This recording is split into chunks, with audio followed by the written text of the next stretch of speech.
a workshop, not a workshop, staff led with commissioner sitting at the table event. So you have to forgive me. I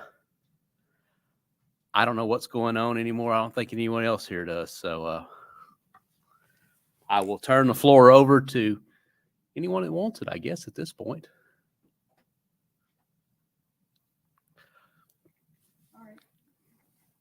Mr. Mullally. Okay. So the idea was to bring in tonight two perspectives. One from business side, or brick and mortars, who we want to protect, and the other is from the community. So I put out a survey, and we had a meeting at the chamber primarily for businesses, for brick and mortars to get their input, and then I did this survey for the community. There was 728 that took the survey, and I labeled it Mount Juliet and asked only Mount Juliet residents take it. So really have to trust that because there's no way to know. Out of that 728, 272 actually did comments. So this just has more to do with demographics, really. On the first chart is what is your age? 28% was 35 to 44. 22% was over 65. Those were the top two. How many meals a week do you eat out in general? 49% was 1 to 2 times. 38% was 3 to 5 times. What meals do you typically eat out? 66 was dinner, 66%. In the past 12 months,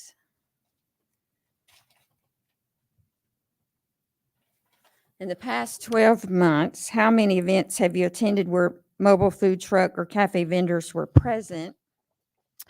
28% was 1 to 2 times, and 26% was 3 to 4 times. What time of day are you more likely to purchase food from a mobile food truck, cafe vendor? Dinner was 52%, with 46% at lunchtime. So this would be informative for Rocky too when he does park events. In the past 12 months, which of the following types of specialty foods did you purchase from a mobile food truck, cafe vendor? And you can see the number one was, I think that's tacos, 58%. And then next was barbecue, and then it falls in there. So that would be really helpful for Rocky, I think. In the past 12 months, how many times have you used a mobile food truck, cafe vendor for a private catering services, which are allowed in residential, for private catering? That's not for the entire neighborhood. And we're going to go over, Sheila's going to go over the, or somebody, some staff is going to go over, Jill is going to go over our zoning regulations, right? Okay. So how many times in the past 12 months have you used a private catering? 0 was 76%. So it's not a lot. And the final question was, would you like to see the city of Mount Juliet and mobile food truck cafe vendors work together to explore options with respect to the city's zoning regulations? And by far, yes. And then of the 272 comments that were made, over 90% all wanted more food truck presence in the city. A large portion of those want to see them in residential. Jill will talk about that. And there were some that didn't want to see more presence because they take away from our brick and mortars.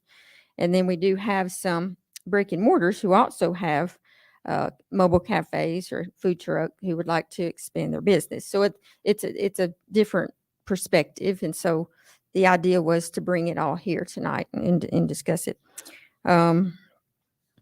There were some requests for parks to hold more events, perhaps, once a month, something like that. So I'm going to turn it over to staff. So I just wanted to give the results from the survey. Rocky, would you like to talk about how you can, you have the authority to arrange more events in the city, on city property, in the city parks? Yes, ma'am. I mean, I guess just going over history of the Parks Department, what we've done out of respect for our brick and mortars is we've held back the food trucks, really, if you will, just only when we're having special events. If we have a special event, we will ask 5 to 6 food trucks to join us, and they'll set up, and that's just really to feed the masses that we're having to the event. After going to the meeting with Ms. Mullally and them, we found out, and we've been getting a lot of requests for food trucks, to have a food truck extravaganza stuff. People have reached out to us, the citizens and stuff have been reaching out. So what we've done is what we're going to try to do is from June to October, we have a movie the first Friday of every month. And what we're going to try to do this year is we've got a thing out now. We're taking registrations for food trucks. We're going to try to have a movie, and we're going to have dinner and a movie under the stars. It'll be a free movie. We'll send out invitation. The Parks Board will. I ran this by them. They'll send out invitation for 3 like entrees. We start in June. 2 dessert trucks. We'll invite them out. We'll set them up. Invite the public out to come have dinner. They'll eat with the food trucks there, and then hopefully they'll stick around. That'll go about 4 to 8. They'll stick around about 8:30. The movie will start. You can take the family, and we're hoping for a family outing here. Really, is bring the family out, enjoy a food truck meal, and then come and watch a free movie in the park. So we're going to start that in June. We're going to see how that goes. We've been getting a lot of requests for that, and we'll do that all the way through October. If it goes well, we've talked about maybe going the 1st and 3rd month on Friday of every month.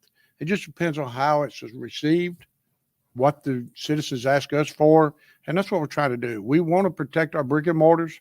These people have skin in the game. They pay their taxes and stuff, and they're here to they pay Mount Juliet fees, which can be expensive.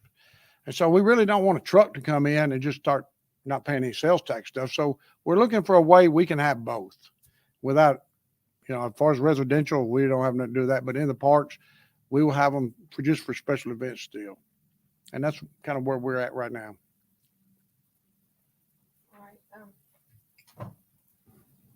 Jill, would you mind addressing the current zoning regulations when it comes, or just in general? Basically for food truck events, it has to be. You need to come to a microphone so we can preserve this meeting for our history. Basically with food trucks, they have to be part of a temporary event that has to be pre-approved by the city. So it could be a grand opening, it could be a going out of business, it could be any type of a commercial event. But we do have to have a pre-approval of that temporary or special event with us. Then as part of that, they can have a mobile vendor. It doesn't necessarily have to be food. They could do other types of sales, because I know sometimes during the Christmas parade, we'll have some that'll sell balloons and so forth. So not necessarily just food, but it is a mobile type vendor. They generally have to be done within a shopping center. There has been some leeway with that. It has to be 200 feet from a public road, 300 feet apart from each additional vendor, then 1,320 feet apart from any permanent business. So it's kind of getting them away from the brick and mortar type businesses. They do have to have a current business license, and as part of the temporary event, when they file for a temporary vendor permit, they have to pay an occasional sales permit fee for us as well. So that kind of gives you some general basics on it, but it's very restrictive, and it always has to be part of a temporary event. It can't be freestanding at any point in time. How many temporary events are permitted per year? 6, 6, okay. generally 6. $10 per event. And we have to have that fee in hand and the permit approved prior to moving forward on that. Can you address primarily residential? Residential, there are no food trucks allowed in residential. It's only commercial. And if there's a private catering event, Yes, ma'am. If it is private catering, as long as the event host is paying for the catering, that the food truck or vendor is not doing any individual sales to the people that are there for the event, then it is allowed. But it has to be paid by the event host. And we're going to require that we have a copy of the contract or something that there is proof that it is catered and it is being prepaid.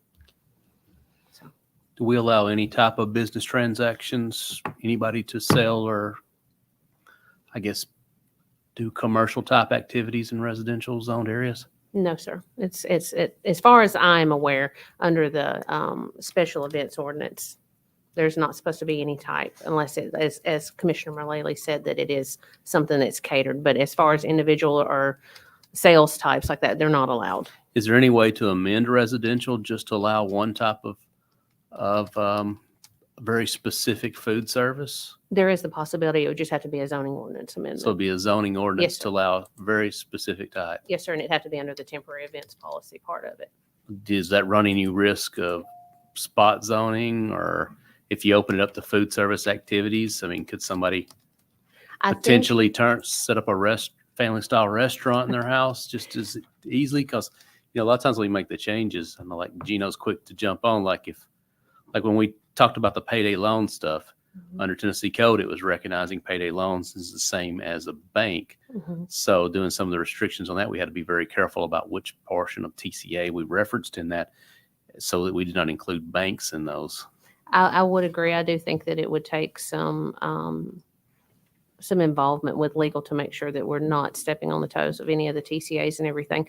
And also, too, it's going to be an enforcement issue once you start setting up in residential areas. If the HOAs decide to have just a homeowner event and we're not aware of it and they're not getting permits.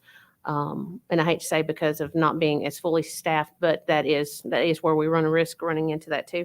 And also, there's been a lot of questions raised about sanitary issues too with the food trucks, especially when you get them away from these commercial sales events when they go into the neighborhoods and everything. Restrooms, Yes, sir. access.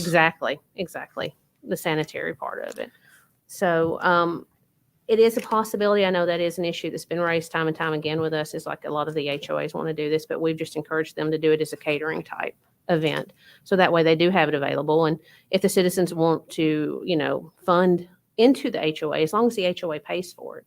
But as it stands right now, the residential is not allowed.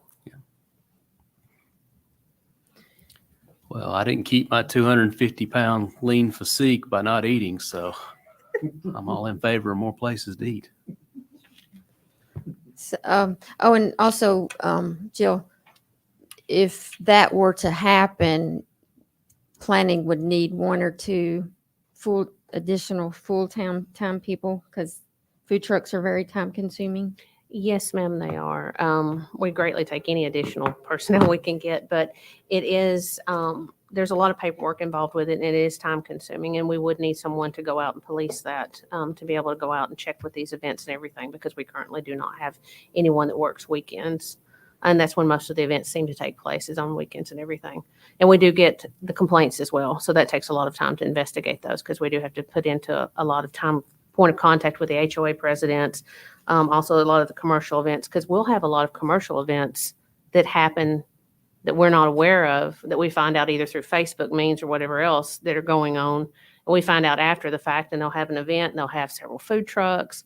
So then you have that whole aspect of it as well that we're trying to look into. So there's several different points of contention with it. But yeah, we definitely could use the help if we did go into that. That would require somebody. And I don't know if that would cross over in with codes as well. So it could be a dual point issue with us in codes to Okay. assist, because they have assisted us in the past on food trucks. Okay. We've been very grateful for that too. Okay. And in the city, in the parks, do you have the staff to enforce, to check them all, make sure they all have the proper permits and they've paid? What we'll be doing to that, what we're doing now, we're right now taking registrations through this week to get ready for June. And the Parks Board, we will be sending that to the Parks Board. They'll be checking all their, requirements. Then they'll okay them. The ones that okay, they can be invited for the events we're having now. So I guess the Parks Board has said they would be glad to check them over, so we'll be turning over to Parks Board. Okay. A question for staff.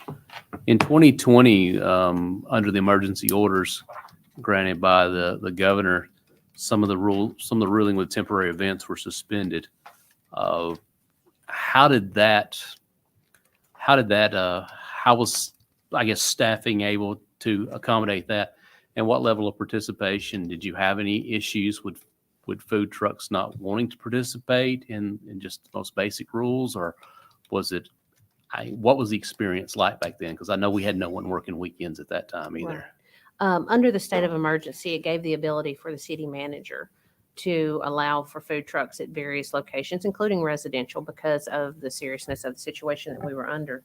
So with that being said, we still required the permitting phase to go on, and Ms. Hamblin, our planning director, undertook that, and it spent an entire day just processing permits to do food trucks. But most people did They honor the did. permit. They did. Yeah, I will say they generally, tend to see the same ones, and they're very good about getting the permits and their business license. I'm very happy to say that fact. We do have the few stragglers from here and there that generally are not from around the area or are new to the area, and they just maybe not understand the regulations. I don't want to say that they're That's trying to bypass understandable. the system, but so that is always a little issue, but it is very time consuming. And like I said, the planning director, she spent a great deal of time just processing permits just over the course of an entire day. Perfect.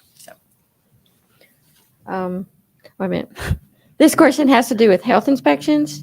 Do we have anybody currently in the city checking like the health inspection side of the trucks? No, ma'am, because legally we don't have that allowance to do so. That's always based at the health department, and we don't have any jurisdiction in order to do that. The Wilson County Health Department? Yes, ma'am. Wilson County Health Department's where they have to get their licensure from. Okay. Okay.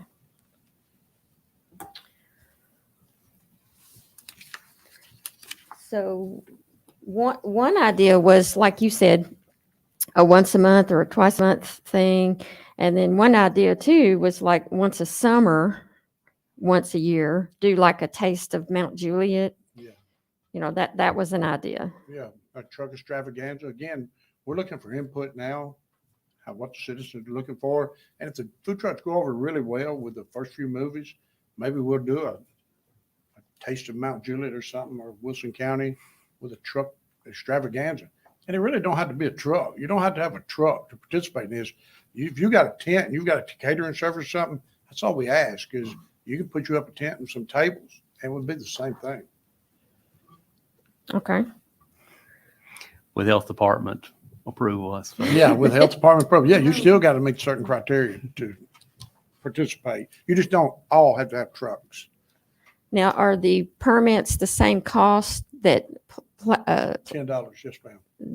so that's the same case in the parks? Yeah. $10. $10. But you need to get a vendor license, I guess it's called, at the park. And then would that remove the right, or that remove the need for the temporary permit at that point, since it's occurring in the park? Jill, you might as well just stay there. I need to exercise that. You can set by Justin. Yeah. No, thank you. Honestly, no, we would have to have our own. Uh-oh, you for one. We'd have to have our own separate permit for that. It's just an occasional sales permit that we process. Now, finance used to process those, but we process them now since we do the permit as well. So it makes it a little bit more conducive, so they're not bumping from department to department. So we've taken all that on. So it's The all through ours. marathon.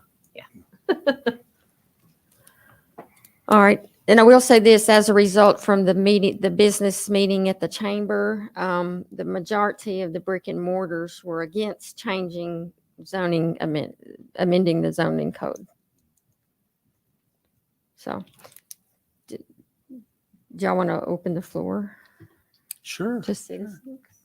Okay. Any citizen comments? To ask Let's try to limit on the staff 3 minutes questions. because we've got another meeting taking place. But yes, sir. Name and record, please. Mark Lineberry. Didn't know we were talking about food trucks Name, tonight, right. but since I'm here, a few years ago, I suggested we use part of the land that we have that borders the Little League ballpark for a food truck park, to kind of give an amenity to the ballpark and, a good place where that could be done. So, I'd be happy to get with Rocky and figure out what we could do exactly, but we've got 2 or 3 acres there along the border of the Little League Park. Be a perfect place for something like that. Yeah. Just an idea thrown out there. Thank you. Makes sense. Would that be on commercial property? It is. Okay, Yeah, all that's zone Oh, that's commercial commercial. CG, I think. okay. Could probably Thanks. pull that off now with a temporary event permit. Good afternoon, everybody. Yes. I'm Mike Harmon, and I'm one of the owners of Just Love Coffee Mount Juliet. And Your Honor, you hit the nail on the head that there, and Jennifer, you pulled down some good data. What we're seeing is the trend to moving offsite from the brick and mortars. I own a brick and mortar that's super successful. And the reason that I stirred up this can of worms was because during the tornado, when me and my family were out schlepping wreckage over at our school and at our friends' houses that were destroyed, I said we needed a mobile coffee cafe. So I started looking into it. And as an extension of our brick and mortar business, we were looking at a mobile coffee cafe would have been there on site for all the first responders and the volunteers as something to do for the community. And that's what got this whole thing started. And then I looked at, if I'm going to throw $90,000 to get a prime piece of equipment out there and operating, I need to have a market for it. And the administrivia, as Joe pointed out, is that for a county and for city, it's really tough. And I understand the pushback on it.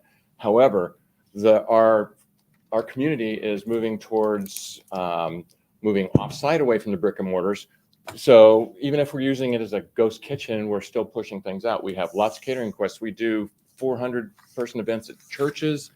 And we would like to be able to use that cafe for events like the ball field, stuff like that, so that there is a provision that we can work through and codify it so that it's an extension of our business in providing our service out instead of DoorDash or Uber Eats and things like that. We're mobilizing our product and taking it to the community.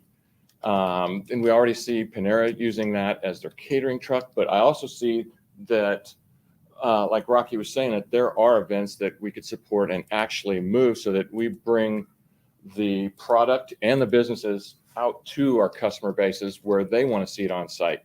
I know Willoughby Station, my wife was president of our HOA, and the folks that do have the pools and the facilities for sanitation, they would love to have a truck or two come out for their summer picnics and things like that. But it is super difficult to be able to bring that equipment on site because of the temporary restrictions, event restrictions, and some of the zoning ordinances that we would have to, excuse me, to work through. So any way we can work to improve the process so that we can actually reach out to the community and bring some of our community service and our community goodwill out to them would be very helpful. So anything that we could do with that, I'm very, very much looking forward to working with Jennifer and the commission and the city so that we can make that happen so that it can benefit us and not be penalizing our local businesses. Competition's competition, and we welcome it because I know we have a great product and we want to bring it out there and bring it out to our great city. Thanks. Well, that's some insightful comments there that you made on it. And you're right. The trend is, with especially the younger generations, is not to do the what I guess you'd call now the casual dining, sit down casual dining on it. And one of the things that's changed, I say quite significantly, I guess in 2020, I guess put more pressure on it. It's really matured over the time period. Is the mobile app orderings with the things, and you mentioned ghost kitchens as well.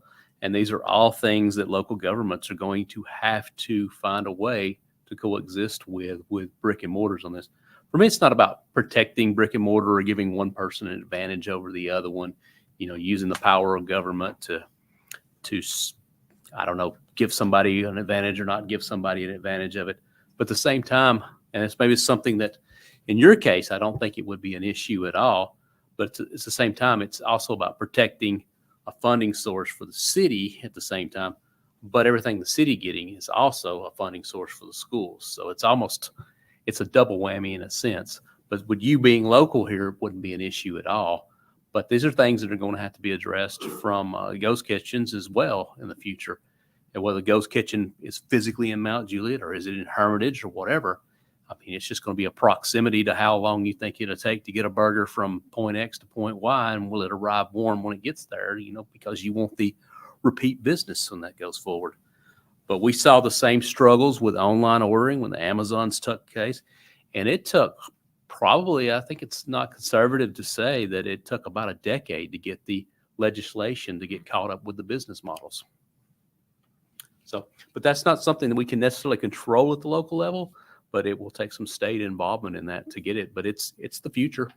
It's definitely the future. And along with that, for my final comment on that, Your Honor, is that for the local brick and mortars, if we streamline the process so that we keep Mount Juliet businesses with Mount Juliet revenue and taxation revenues flowing, then you're going to have more local participation in, like Rocky was saying, in the mobile carts and the tents with their catering setup and things like that. So we will have more participation from our locals who are already licensed, who are already checked in with the county for health and regulations and things like that. So we're keeping more of our business at home. We're just bringing it more out to the community.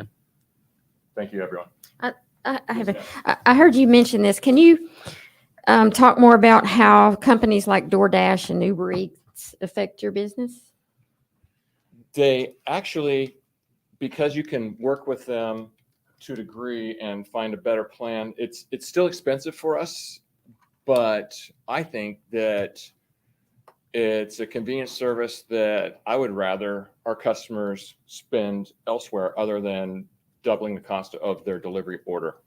Uber Eats, DoorDash, it's great. It's a convenience fee, but I would rather be able to bring a product to them so that we can wean them off of that and bring them back out by going outside of our local confines in Providence or North Mount Juliet, someplace like that, and be able to bring our product to them so that they will start flowing back out to the brick and mortars.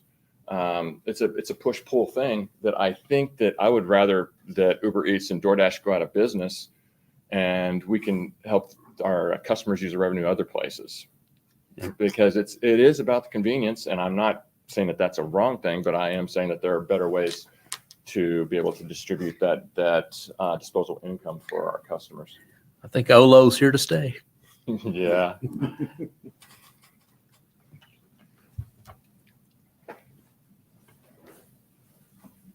Good evening. Yep. Name and address for the record, please. I'm on it. Melanie Nelson. I live at 211 Green Lawn Court. I actually only own a food truck. I'm pretty new to the game. I own Roasted Coconut. We serve smoothie bowls, smoothies, salads, things like that. So we're considered a cold truck. So our safety standards are a little different than somebody who would have a hot truck, have a suppression system, things like that. We still go through a fire check, make sure we have all the necessary things inside, but we don't go through anything else. The real reason I'm here tonight is because I have found myself living in a community I can't work. And I am in Lebanon, I'm in Wilson County, not in Mount Juliet city limits. I'm in Davidson, I'm in Murfreesboro, I'm all around, but I can't do business here. I'm in HOAs, I go to apartment complexes, I just go right to where the people are and I serve them, not necessarily at special events, also at their home. So all they have to do is walk around, get outside and come right to us. I found that the permitting process in all the other counties, very easy to deal with. You pay a substantial permitting fee that lasts you for the year. You get fire inspected. We go through health department inspections. They have different regulations where if you're parked there for longer than 3 hours, you have to have access to a bathroom. So if we're at people's pools, things like that, we do have access to a bathroom. If we're there for a business grand opening, obviously we would have access to their facilities. We go through very rigorous health inspections to make sure that we're following everything to the letter. And I know it's been brought up that taxes, that you want to keep taxes in Mount Juliet. Well, as a Mount Juliet citizen, I paid taxes on almost a $50,000 investment, and I can't even do business here to handle all that. Now, maybe that means that we offer Mount Juliet residents, Mount Juliet truck owners, because there's a lot of us, the ability to pay a less fee because we are doing business, we live here and we're paying taxes here. Maybe people that come outside of the county can pay a little bit higher fee. I don't know how fair that is, but that could be a solution to the problem. But there's a lot of us and we would all like to do business here. It's a little disheartening to hear everybody say they want to protect brick and mortars because they're also residents. And I think that's fair, but as am I. So I would think as a governing body, you would want to protect us all. And there's got to be some harmony that we can come to in an agreement that works. So maybe not the tedious the special event permitting process. I think that going in 6 times a year, having the company pay $10 or $15, so they have to run through those hoops. Then we have to run through those hoops. It's not really worth our time, even though it's only $15. It's 6 times we have to come in. It would be wonderful if we came in, we gave you our licensing, our insurance, we paid a substantial fee till it lasts us the year. You know, at that point, you probably know our business because we're there all the time. So policing us, as you say, wouldn't be such an issue. But the food truckers really do want to adhere to the rules. We also just want to be welcomed, and that is where the market is going. I know the owners of Just Love have been absolutely super supportive. Tracy and Annette have been wonderful. And I've received a lot of, wonderful support from other brick and mortar businesses. So I'd be really interested to know what chamber businesses were against it. But anyway, I'm here to just support food trucks. Well, I And all could of say them. right off the bat, I don't know who was at that meeting and who wasn't, but I think it's probably a safe assumption that most businesses don't want any additional competition. That's Well, probably, isn't that the nature of the American way? but that is the nature of the American way. And of course, competition does bring out the best, but when you're in business, I don't think anybody goes looks for extra competition is what I'm trying to say. Right. But when you say, my question is when you say you can do business in any other community around us, I've read most of the ordinances. Well, all of them I can get copies of the ordinances Mhm. around here. I didn't see any provisions in really any of the ordinances for conducting sales in residential For areas. sure. I'm in many communities at their HOAs. They invite me. I have been with Gertner. All the HOAs have contacted me to come into many communities. Jackson Hills is one of them, and that's local. I've also been asked to go to several in Davidson County. So Yeah. Well, it's like Jackson Hills, for example, it's not legal to sell Oh. in the HOA there. And I imagine it's not legal in some of these other communities either. Okay. It may or may not be enforced, but that was always the roadblock I ran into when I looked at these, and I've read several, was the restrictions around practicing commercial activities in a residential zoned area. And the feedback I got from other cities is everybody was afraid to touch it, at least formally, Okay. because it opened the door for so many other things. It's like, well, maybe we sell something else here. And, and it's not that that's all bad, but it's just, I think everybody starts to go down that slippery slope, at least Right. mentally, as to what it could open Well, up. it's not even necessarily HOAs, but I do hear your point. It's also being able to have the permission of business owners to be able to be on their private property without overarching policing. Like, for instance, Third Coast Salt, when they open their grand opening of their new spa, Mhm. she wants me to be out there, but I had to run her through the process of the permitting, which I understand. But there's got to be a way that I can do business in Mount Juliet more than 6 times a year. And I think, and if somebody knows the history better than I do, the temporary events process got formalized when we had, and I guess this is getting into some of the early on roots of this, was we had somebody spend, I don't know, multi-million dollars on an establishment, and then we had a truck pull in right beside it selling the exact same products. And Yeah, I think- Davidson County doesn't allow you to be within 100 feet. Yeah, and I Yeah. think that was probably the long history of where we wound up in it. But that's an example too of the unintended consequences of legislation sometimes. So you wind up too restrictive one way.